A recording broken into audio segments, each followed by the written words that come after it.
totally depends on that individual whether they go 10,000 feet controlled or they're happy to fly under the cloud through a valley and they know where they are. So it's all about situational awareness, how confident that particular individual is.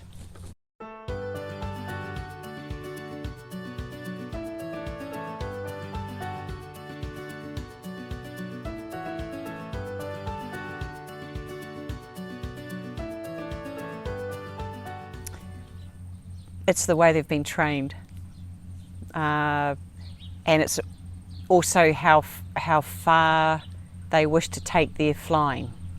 So there could be the Sunday afternoon pilot who has launched into buying themselves their own aircraft, and they find that they, through their business, as a good example, they have to travel other parts of New Zealand, all under VFR, and so that's quite daunting.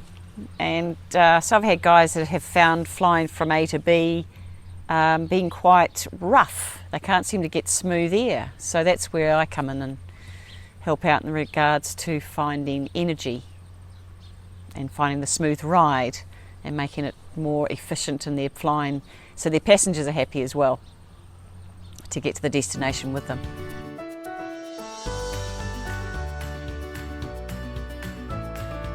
It starts from the ground. So any resource you can get your hand on, from paper maps to moving maps, which help you remain situationally aware, because you've got a plan. You've got to have a plan A and a plan B, maybe a C. Usually C ends up being a coffee. But when you have passengers, the pressure increases again. So get yourself situated on the ground, explain to your team that you're going to have on board with you, this is what's going to happen. Okay, knowing your limitations, what the weather is doing, the destination, that you might not actually reach it that day, or you must leave at a particular time of the day, so that everyone's on your side. They understand why things are delayed or you can't go that particular time, because the saying, go by ear, have time to spare, go by ear. And that's so true with VFR flying. You've got to have plan B. You can't think that it's all going to happen on that day, because you might turn up to your plane, for example, and there's an engine issue with it and you can't go. The weather's changing and everyone's arriving late. You can't leave because the weather's going to do its beams and you can't, or deteriorate, and you can't go. So it starts from the ground, really.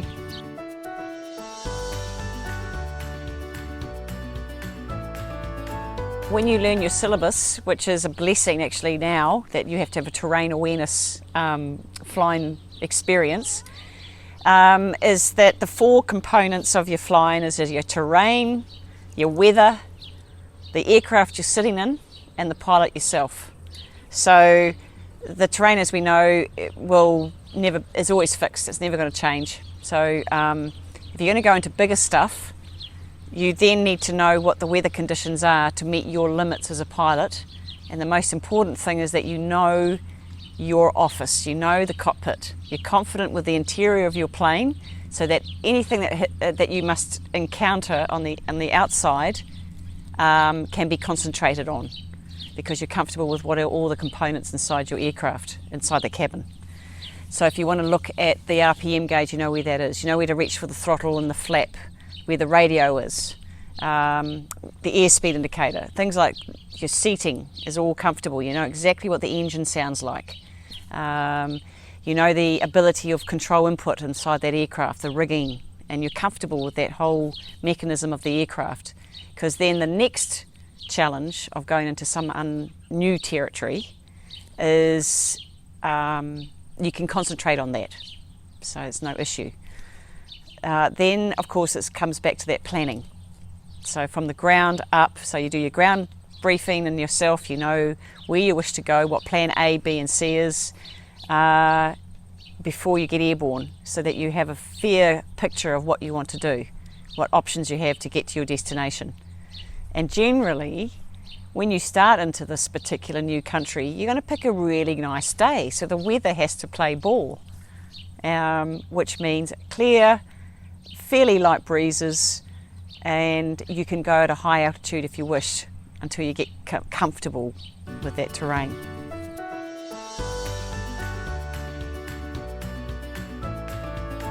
And when you carry a pack or a day pack to go out in the outdoors, you carry a first aid kit. You carry an extra layer of clothing. So the uneventful stage of perhaps of engine failure, which will not often happen, touch wood, 32 years I've flown around these mountains, I haven't needed to use it. You have a survival kit, we call it.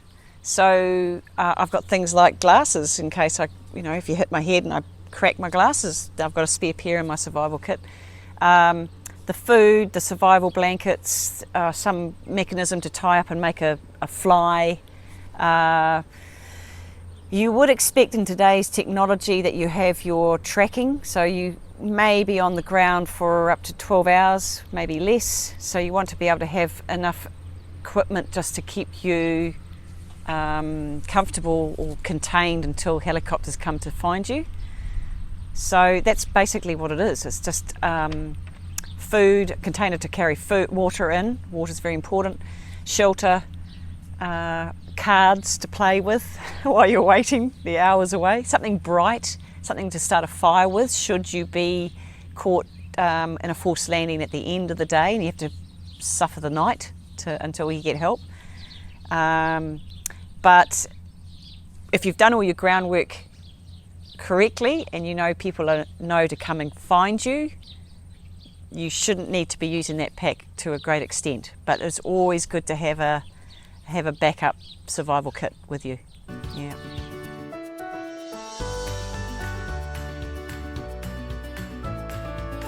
New Zealand weather is awesome. The weather you must embrace.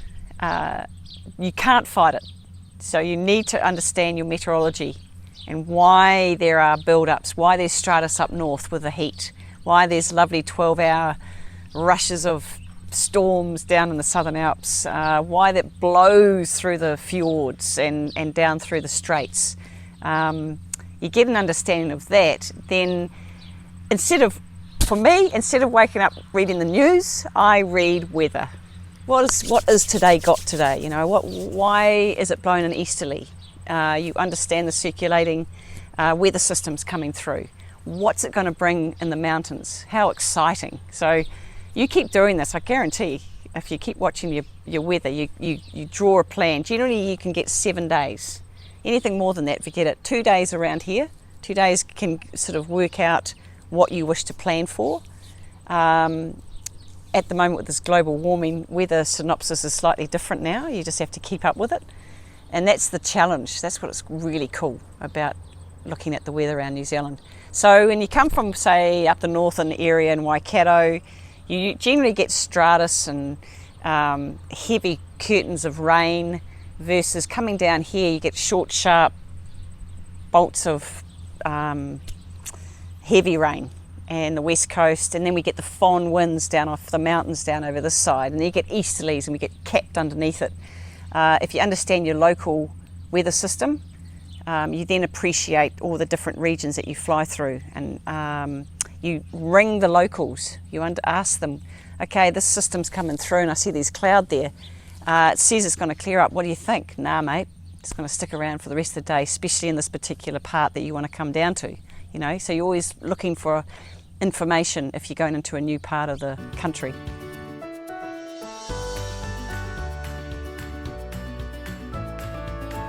Flying is straightforward if you can go to 10,000 feet. You never cross over any valleys or ridge, you just go from A to B, job's done.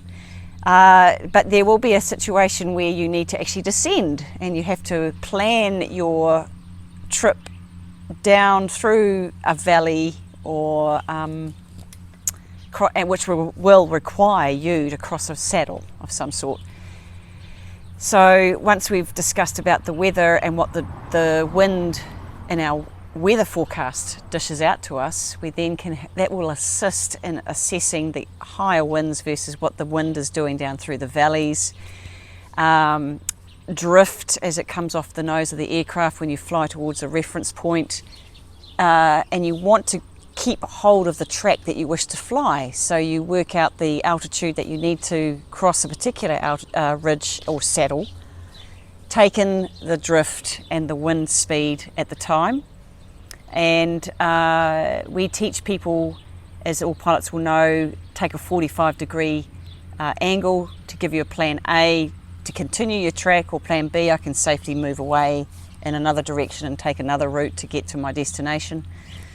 On a nice day, however, you can actually still take in the drift, what the weather forecast is all about, but if you are at a particular altitude, you are able to cross these ridges at a relatively straightforward way, preferably looking for energy. I've got paraglider terminology there, and so you want to go for a windward side. Pilot told me, we look for energy. I love that term because you're fuel efficient, you're smoother ride, and it for you as a pilot, it makes you feel better when you're not in constant rough weather or rough rides in the air or turbulence. You're searching for the best side of the valley, particularly in higher mountains. We are blessed also in New Zealand with huge tributaries. So flying up the valley and down the valley as planned, up the right and down the left, you still need to fly to the conditions.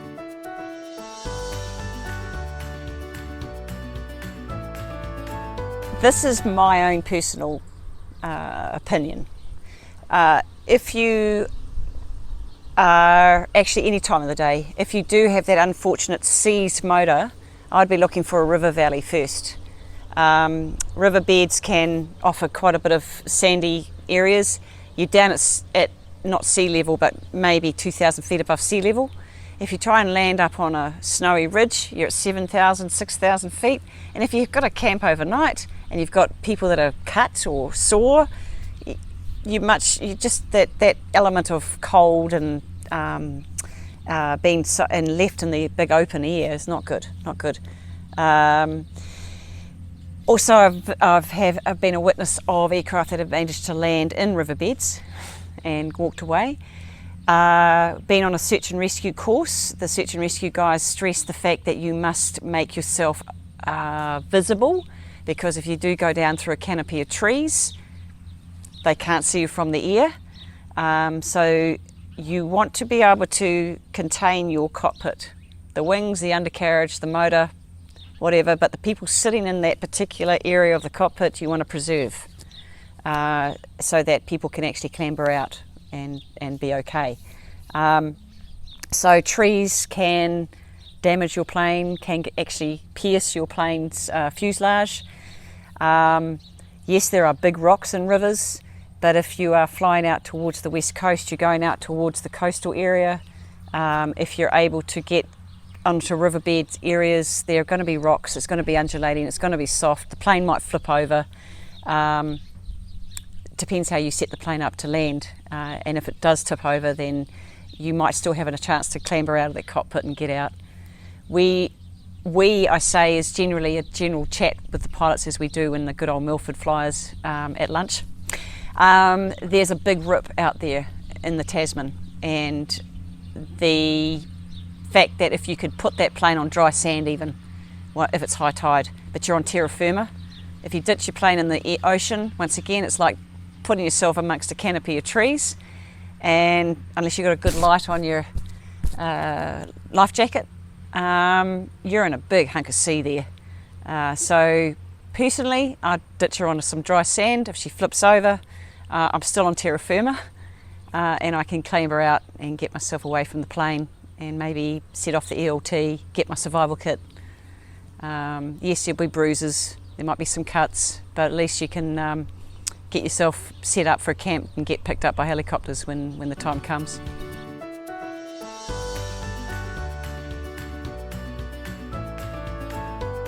The moving maps are brilliant. Avplan, Oz Runways. I've had commercial guys, pilots, or commercial students training, and I drop them in the middle of Fiordland. And when we do common standard situational awareness flying, I'll say, where are we now? Which direction is that? And where are we if we go in this direction? They can look at that moving map and they'll go, there, We are here, there and everywhere. I take it off them. Oops, battery's gone. Right, get me home now. Where are we? You know, so yes, there is a reliance there, but my God, I say to guys that use every resource you have. So if you have a G1000 in your panel, you've got Oz Runways or Avplan, you've got your compass. What a brilliant device, the most basic device that tells you what direction you're going. Use them to your extent. If you've done your ground planning, you've got some magnetic headings to go from your A to your destination, and the weather happens to change and you have to descend a little bit and it looks foreign to you, you've still got your magnetic heading. So you can't not have that sort of stuff. But today's technology with satellite capability and stuff, I found the moving map is a really good resource.